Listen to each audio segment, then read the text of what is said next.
네, 조금 전에 들어온 소식부터 전해드리겠습니다. 콜롬비아에서 150명을 태운 유람선이 침몰했습니다. 콜롬비아 당국에서는 현재 심각한 상황이라고 밝혔습니다. 네, 다시 한번 전해드립니다. 콜롬비아에서 150여 명을 태운 유람선이 침몰하는 사고가 발생했습니다. 콜롬비아 당국은 이 상황에 대해서 매우 심각하다고 전했습니다. 자세한 소식이 들어오는 대로 추가로 전해드리도록 하겠습니다. 네, 다음 소식입니다. 한미 정상회담이 이제 이번 주로 다가왔습니다. 우리나라의 역대 새 정부 출범 후 가장 이른 시점에 열리는 정상회담인데요. 네, 문재인 대통령은 한미 동맹을 다지고 트럼프 미국 대통령과 우위를 쌓는 데 주력할 것으로 보입니다. 성승환 기자입니다. 역대 대통령들은 예외 없이 취임 후 가장 먼저 미국 대통령과 정상회담을 했습니다. 그중에서도 이번 정상회담은 정권 출범 후 51일 만, 역대 정부를 통틀어서 가장 빠른 한미 정상회담입니다. 박근혜 전 대통령은 버락 오바마 전 미국 대통령과 로즈가든을 10분간 산책하며 화기애애한 분위기를 연출했습니다. 또 한미동맹 60주년 공동선언을 채택하는 성과도 거뒀지만 윤창중 전 청와대 대변인의 성추행 사건으로 큰 오점을 남겼습니다. 이명박 전 대통령은 미국 대통령의 공식 별장 캠프 데이비드에서 조지 부시 전 대통령과 정상회담을 가졌습니다. 직접 골프 카트를 운전하며 부시 대통령과의 유대를 과시했고 21세기 전략동맹에 합의하면서 한미동맹을 재확인했습니다.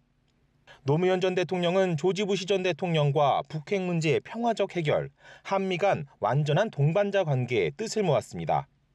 동시에 부시 대통령이 이례적으로 링컨 대통령 침실 등 백악관 2층을 노 대통령에 소개하며 개인적 신뢰와 우위를 다졌습니다.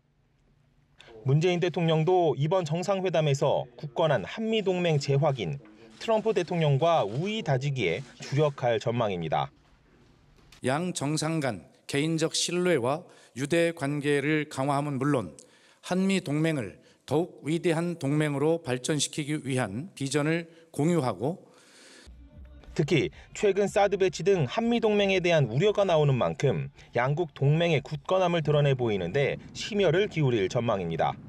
아울러 정상 간의 돈독한 신뢰를 쌓기 위해 어떤 이벤트를 준비했을지 역시 관전 포인트입니다.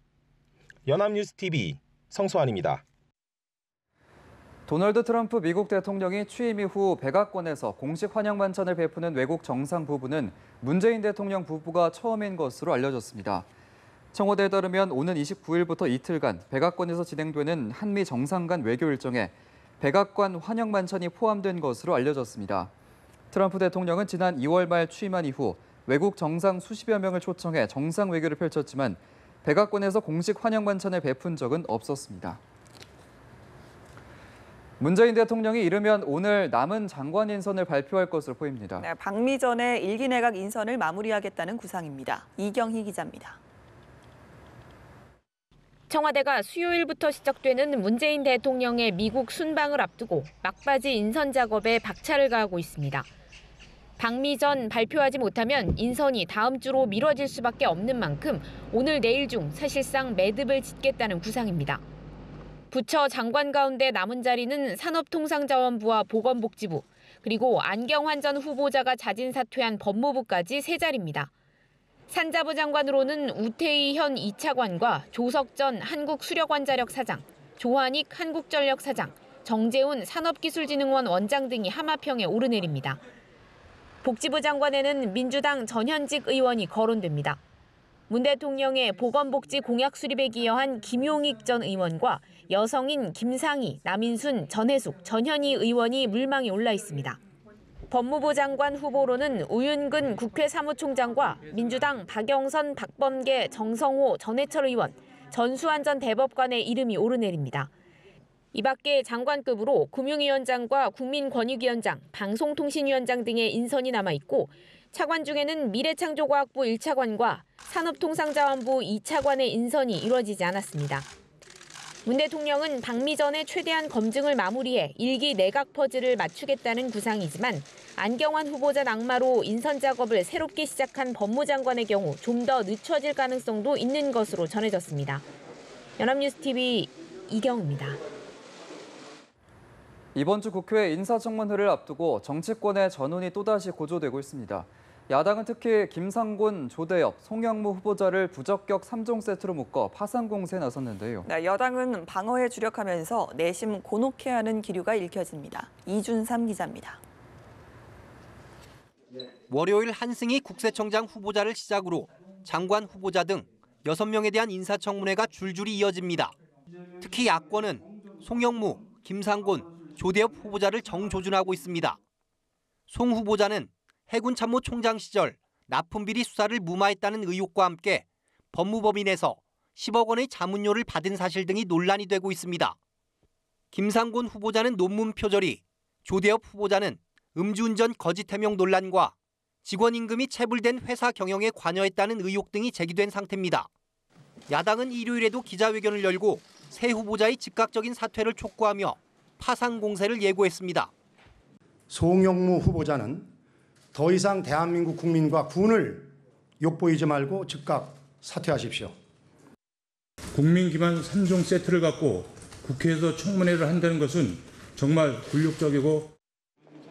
반면 여당인 더불어민주당은 본인 해명도 듣지 않고 사퇴를 요구하는 것은 정치 공세라고 되받았습니다.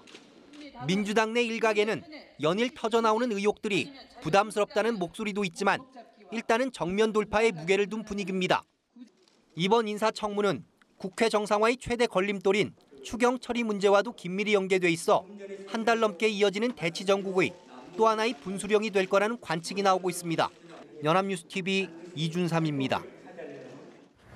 자유한국당과 바른정당의 새 지도부 출범을 앞두고 정치권이 촉각을 세우고 있습니다. 아직 목소리는 크지 않지만 두 당의 새 출발이 통합의 시발점이 될 수 있다는 전망이 제기되고 있습니다. 박상률 기자입니다. 보수정당 내부의 통합 추진 목소리는 아직까지는 그리 크지 않습니다. 자유한국당이나 바른정당 모두 현재로서는 새 지도부를 구성해 보수 혁신을 도모하는 것이 급선무라고 보고 있기 때문입니다. 하지만 하루라도 빨리 여권과 1대1 대결 구도를 만들어야 한다는 보수 진영의 요구는 시간이 갈수록 점점 커지는 분위기입니다. 한 한국당 의원은 두 보수 야당이 혁신 경쟁을 하다 결국 통합론으로 귀결될 가능성이 있다고 말했고, 바른정당 핵심 관계자도 내년 지방선거를 대비한 통합론이 빗나가는 건 시간 문제라고 전했습니다. 무엇보다 출범이 임박한 두 당의 차기 지도부는 보수 통합을 좌우할 최대 변수로 꼽힙니다. 한국당 원유철, 신상진 후보와 바른정당 김영우, 정운천 후보는 내년 지방선거에서 이기려면 합당이나 연대 등 통합이 필요하다고 누누이 강조해왔습니다. 한국당 홍준표 후보는 흡수 통합에 무게를 두고 있는 것으로 알려졌고, 바른정당의 이해훈, 하태경 후보는 자강론을 내세우고 있습니다. 하지만 인사청문, 추가 경정 예산안 등 각종 정치권 현안을 놓고 야3당이 이합집산을 거듭하는 상황. 새 지도부 출범을 맞아 보수 통합 논의는 더욱 복잡한 양상으로 전개될 것이라는 관측이 적지 않습니다. 연합뉴스TV 박상률입니다.